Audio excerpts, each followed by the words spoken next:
इस वीडियो का उद्देश्य किसी भी व्यक्ति की भावनाओं को ठेस पहुंचाना नहीं है। यह वीडियो प्रहलाद तिवारी द्वारा लिखी गई किताब छत्रपति शिवाजी के आधार पर बनाई गई है।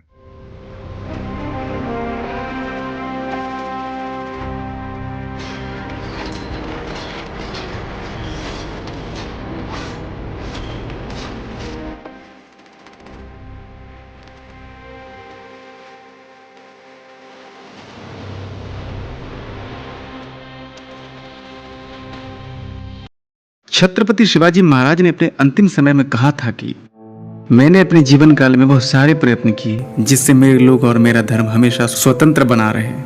हमने भारतीय योद्धाओं के जीवन के केवल एक पक्ष यानी उनकी वीरता, उनका साहस और उनके रण कौशल के विषय में ही जाना है, लेकिन शिवाजी महाराज ने अपने अंतिम समय में उन योद्धाओं की वीरता के ऊपर दूसरे पक्ष यानी उनकी विवेकहीनता और दूरदृष्टि की कमी के बारे में भी बताया है।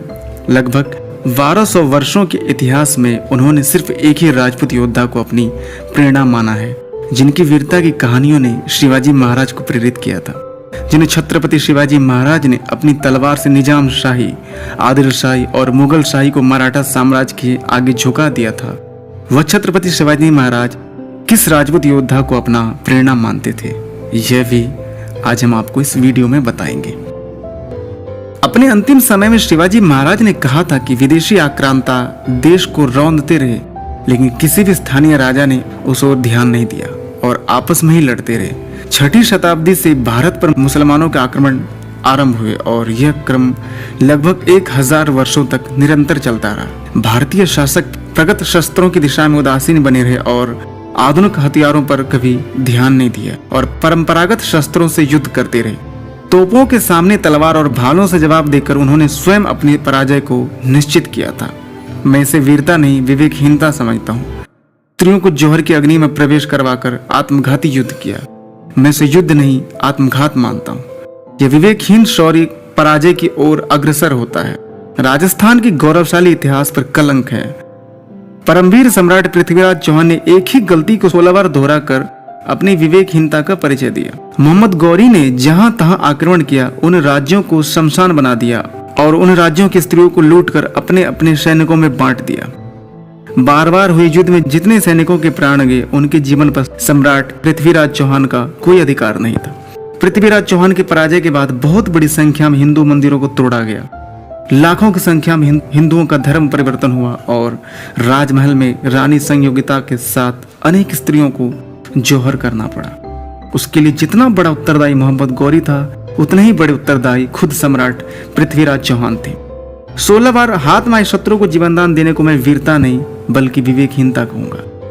उत्तर भारतीय किसी भी राजपूत राजा या अन्य हिंदू राजा ने एकत्रित होकर कभी मुसलमानों का सामना नहीं किया, बल्कि उनका मार्ग आसान करते हुए आपस में ही लड़ते रहे। अलाउद्दीन खिलजी का आक्रमण के समय किसी भी राजपूत राजा ने रावल रतन सिंह का साथ नहीं दिया, बल्कि कई राजाओं ने अनेक युद्ध में खिलजियों को सैनिक सहायता प्रदान की। यदि उस समय राजस्थान के सारे राजपूत राजाओं ने रावल रतन सिंह का साथ दिया होता तो शायद उसी समय भारत में मुस्लिम शासन समाप्त हो गया होता, मगर अपनी सत्ता बचाए रखने के लिए उन्होंने रावल रतन सिंह का साथ नहीं दिया और केवल अपने चापलूसों के सामने ही अपनी वीरता का दम भरते रहे। रणभूमि में अपना एक हाथ और एक पैर खोकर भी बाबर को युद्ध के लिए ललकारने वाले महाराणा सांगा को युद्ध के डर से उनके सामंतों ने ही जहर देकर मार दिया। अकबर के शासनकाल में हिंदू पर अनेक प्रकार के अत्याचार हुए और अनेकों मंदिर टूटे, परंतु राजस्थान के महाराणा प्रताप को छोड़कर अन्य किसी भी राजपूत राजा ने उसका विरोध नहीं किया। उस समय किसी भी राजपूत राजा ने महाराणा प्रताप का साथ नहीं दिया, बल्कि राजा मानसिंह की तरह न जाने कितने राजपूत ने अकबर की तरफ से महाराणा प्रताप से युद्ध किया। यदि उस समय धर्म और देश की रक्षा के लिए महाराणा प्रताप का साथ दिया होता, आज भारत का परिदृश्य कुछ और ही होता। जिन्हें के राजपूत योद्धा को छत्रपति शिवाजी महाराज ने अपनी प्रेरणा माना, वो भी महाराणा प्रताप ही थे। महाराणा प्रताप की प्रशंसा करते हुए उन्होंने कहा था कि मेरे पूर्वजों ने मुझे जानकारी दी थी कि हमारा रक्त संबंध मेवाड़ के महाराणा प्रताप के सिसोदिया वंश से ही है, जिन्होंने विजय को केंद्र में रखकर छापामार युद्ध पद्धति से मेवाड़ की स्वाधीनता की अपने जीवन काल में रक्षा की। उन्होंने अकबर की अधीनता स्वीकार कर महल में रहने से स्वाधीनता से वन में रहकर घास की रोटी खाना उचित समझा। ऐसा करके उन्होंने वास्तविक वीरता का परिचय दिया था। महाराणा प्रताप का कथन था कि यदि शत्रु बल भारी हो तो पिचट कर शक्ति एकत्र कर अवसर की प्रतीक्षा करनी चाहिए। मैंने अपने जीवन काल में इसे अपना लक्ष्य निर्धारित किया। आवश्यकता पड़ने पर उन्हें छापा मार युद्ध किए, सैन्यबल होने पर खुले मैदान में मुगलों को परास्त किया। एकमात्र आदर्शवाद पराजय का कारण होता है। शत्रु अगर कपट नीति को केंद्र में रखकर व्यूह रचना कर रहा हो तो उसका उत्तर उससे अधिक कपट नीति के साथ रहने से ही सफलता मिलती है। छत्रपति शिवाजी महाराज अपनी वीरता और कूटनीति से पुणे के एक छोटे से जागीर को मराठा साम्राज्य में परिवर्तित कर दिया था और संभवतः शिवाजी महाराज की रणनीति के ही कारण केवल 60 वर्षों के भीतर ही मराठों ने पूरे भारत को अपने अधीन कर लिया था और मुगल सम्राट को अपने प्राण बचाने के लिए मराठाओं को कर देना पड़ता था। हालांकि अपने जीवन काल में छत्रपति शिवाजी महाराज ने एक राजपूत राजा के नाम से औरंगजेब को ताना देते हुए कहा था कि यदि औरंगजेब में साहस है तो राणा जी से कर लेकर दिखा दे। वो राजपूत योद्धा कौन थे यह हम आपको अगली वीडियो में बताएंगे। तब तक यदि वीडियो अच्छी लगी हो तो कृपया चैनल को सब्सक्राइब कर लें, वीडियो को लाइक और शेयर अवश्य करें और कमेंट्स करके अपनी राय हमें दें।